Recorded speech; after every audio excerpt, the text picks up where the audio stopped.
Well,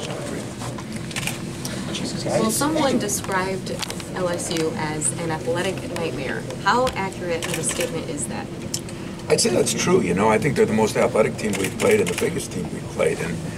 But I'm not even as worried about the size inside as I am the size and athleticism on the wings, because that's where we're a little bit depleted right now. So that's going to be a factor. You know, I think there's no secrets that the turnovers and the rebounding, offensive rebounding, I mean, I said they do it with vengeance. They do it with, it's almost violent. You know, that's how hard they go there. And it reminds me of some of the teams we had with Jay Rich and Zach and those guys back in the early 2000s. I mean, we've been a good rebounding team this year, maybe the best in the league, but I wouldn't say a tremendous rebounding team. And I think we're going to have to be to win this battle. How have your guys been able to defend this year with being so thin without fouling? You know, I think my staff deserves some credit for that, and I say that because I think we've game planned more than normal to try to make up for some of the weaknesses we've had, and I think the guys have just done a good job of understanding that we're a little thin, and we can't make foolish fouls.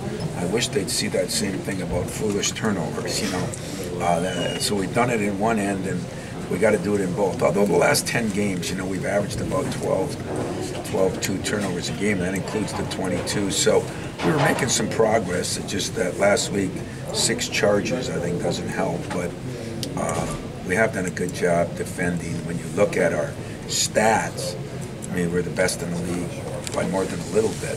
And I really am proud of that under the circumstances. Tom, how about the point guard matchup? It looks on paper as 2 great players going at each other. Yeah, you know, Waters is a hell of a player, and he's got quickness. He's got a great ability to pass. He's a water bug. He's jet quick, and so it's different styles, but similar that they both can score and they both can pass. Waters takes a lot of chances on defense, and he's kind of like a rover in football. He's all over the place. I think we're going to have to be aware of that. Cassius isn't the same kind of defender, but Cassius has been shooting the ball with extreme confidence, and I think it'll be something to watch. Tom, you said you wanted to get Cassius refreshed this week, Linda. Is he ready for the test? You know, I really think he is. This was a good week for us. You know, we took Sunday off. We had a moderate practice Monday. We went at it pretty good Tuesday and decent on Wednesday, and you know, today will be a wind down day to get ready for tomorrow. So I think from a health standpoint, from a rest standpoint, compared to the 5 games in 8 days, we're going to be as fresh as we've been for the last 2 months. What have you seen from Cassius since you named him captain? You know, Cassius has done a better job in so many areas, but I just keep telling him we got to get to another level, because I know what he can give, and I know what he has given, and he's given me everything he can. And the can give on the captain thing is, can you drag some more people along with you? And I think he's trying to do that along with every other job I've given him, which probably isn't always fair, but it's worked out pretty good for him and pretty good for us. So being broke, we're not going to fix it. We're just going to keep pushing forward. I wonder what point defensively with Aaron, when you felt like you could kind of trust him on that key defensive position. You know, it's been a couple of weeks, but it really got exemplified to the nth degree. We played Michigan and we put him on Iggy the second half, and he did a pretty good job on him. And you know, he's just got the athletic ability, he's got the strength, and he's got decent size. So we said all along that he was very well coached in high school. You know, once he learned how to push himself, we thought he could really develop into that. It's one thing Gary Harris always told me he thought he could do, and sure enough, he's done it. He's done it at a very high level, especially for a freshman. Tom, how about the nature of this? Defensively, is this going to be for Xavier Tillman? Well, I think you know, it's going to be a big test for Xavier. I mean, Reed is a heck of a player, and you know, we're going to be rotating different guys on him. But I think we're going to finally have a solid rotation. I think in you know, with Kenny, and of course Nick now is, I'd say, more back. He's actually, they removed the pad from his palm, and they just got the back, so that's made a big difference. I mean, you know, Nick wanted to come back and be everything all at once, and usually it takes at least 2 whatever time you're off, a month you're off, it takes at least half that time to get back, which we're right into that area. I think Nick made big progress this week, and getting that thing on Tuesday, I think they removed it, has really made a big difference and helped him. But I thought the Minnesota game, he got some confidence. He's getting his win back. This week in practice helped, and so it'll be a three-man rotation. But Xavier's going to have his hands full with Reed because he can shoot the three, he can take it to the hole, he can dunk on you, he can jump over you, and get an offensive rebound.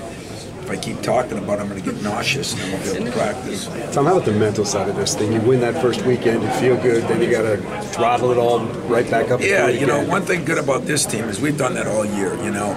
In our league being so good, we played 24 conference games this year, which is almost ridiculous. And, you know, when we're playing teams at the end, you know, like a Michigan or a Purdue or a Wisconsin that are, you know, highly ranked good teams, it was never a time when we can win a game and feel good. We had to get right back up. We played Michigan 3 times in a little over a 2-week period. So I do think we've had to deal with it.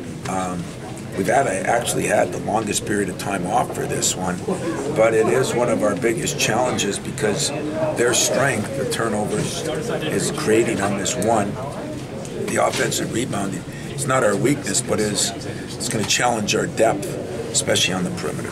Tom, can you just elaborate on the idea of winning the weekend and how that goes against maybe what you've taught for so many years, game by game in this tournament? You know, really, in the tournament, I have, you know, I always think it's game by game, but once we won the thing, I haven't changed my philosophy on the weekend a lot. You just don't talk about it a lot because people think you're looking past somebody. It's what you have to do as a coach. It's you take Monday, maybe Sunday, maybe Tuesday, and you look at what other teams do. We don't prepare for Duke or Virginia Tech on Monday or Tuesday. We prepare for the things they may do that we haven't run into. A couple of those teams press.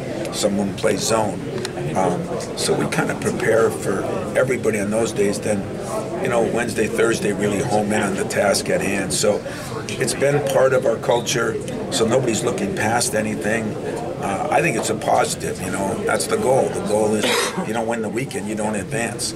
Now, if you don't win the game, you don't advance, but with the quick turnaround, I think that's what's helped us over the years, is we have looked at them, and like I say, don't take that the wrong way. We're not sitting there and breaking down every player and doing it that way. We're doing a job where we just look at the overall things that they may do and try to make sure we've covered those so they're not foreign in a one-day prep. McQuaid and Kenny are both guys that wanted to get some rest, but I would imagine right now at this point of the year they will push it to the open. Yeah, McQuaid doesn't even faze me, you know. Kenny a little bit more because he's not the same kind of just body type and everything. McQuaid will play till he's dead.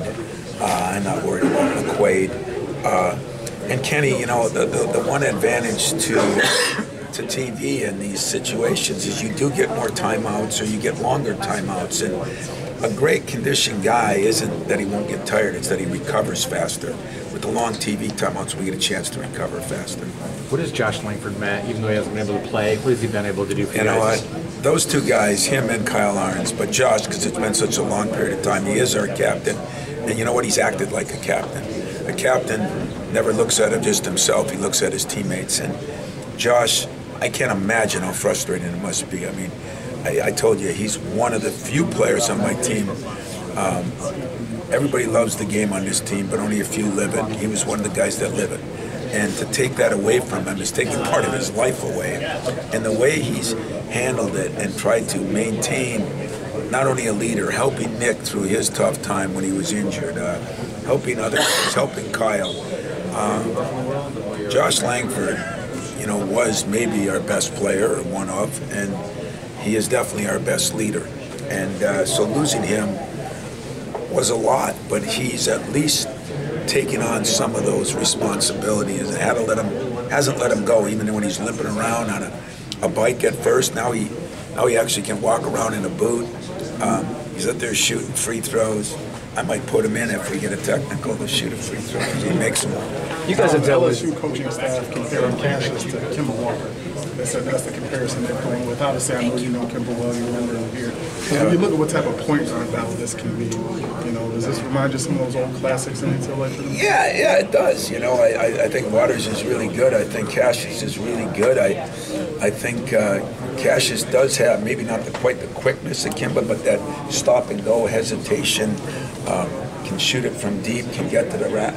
So that's probably a pretty good comparison. I hope someday he turns out just like him, because that kid's having a heck of a career in the NBA. But, you know, Waters too. I mean, two smaller guys that are getting a lot done, and that's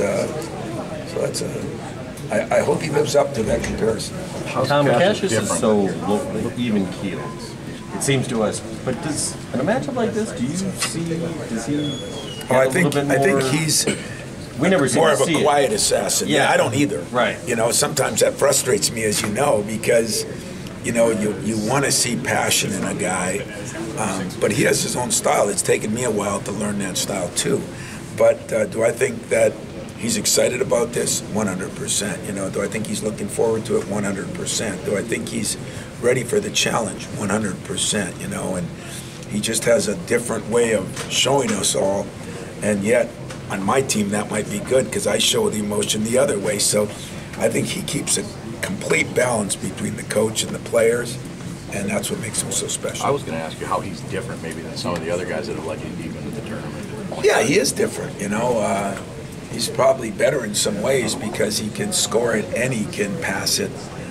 You know, I've had some guys that could defend. I've had some guys that could score. I've had some guys that could just pass. But I haven't had many that can do just about all of them. And he can do that with a pretty even keel approach.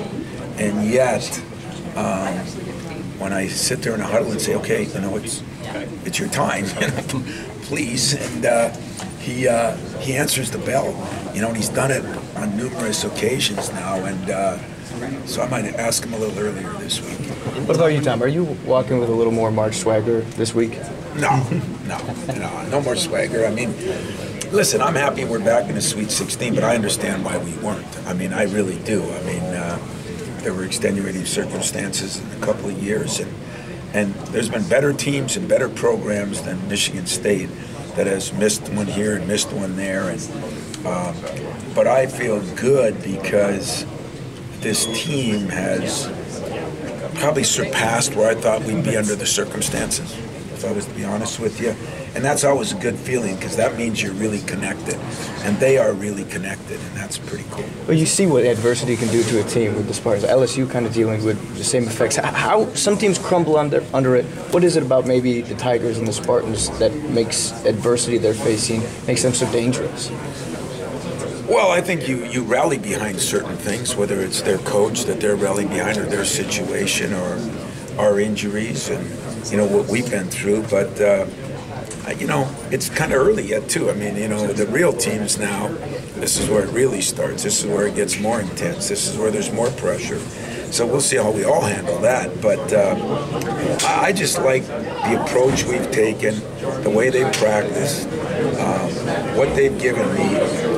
As a coach, you couldn't ask more of a team than what they've done. Now, saying that, there's still more games to play, and you know, we're going to have to do some things that we haven't done great to win this game, and that was our approach all week. Another one about Cassius. Last one, guys. Laid back demeanor. I mean, how long did it take you to kind of adjust to that and realize that maybe that's not what you want out of him, but that it works for him? You know what? Him and I have talked a lot of times about how I do appreciate what he brings, but he better appreciate what I bring. And if we can meet somewhere in the middle, we're going to have a hell of a coach team and a hell of a player coach team. And he's going to get better, and we're going to get better. And I think Cash is a lot different than the Cassius that came. You know, defensively, pushing the ball. He is a lot different than the guy that I got there. And it's been through just talks and figuring out, talks from Magic and talks from Teen and talks from Valentine. And, you know, he had to learn me and I had to learn him.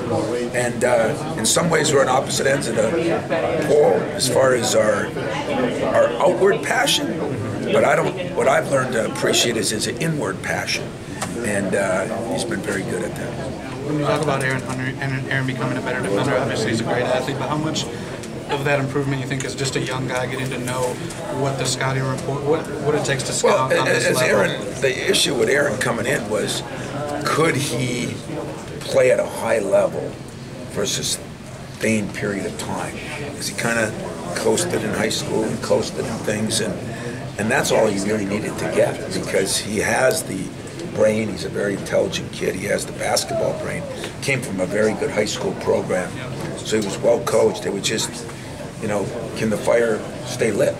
And that's kind of our job, to keep that thing lit. Once that has happened, which I think it has, I think Aaron Henry is going to be really good down the road. Sure. And hopefully down the road is tomorrow. Yeah, I appreciate it.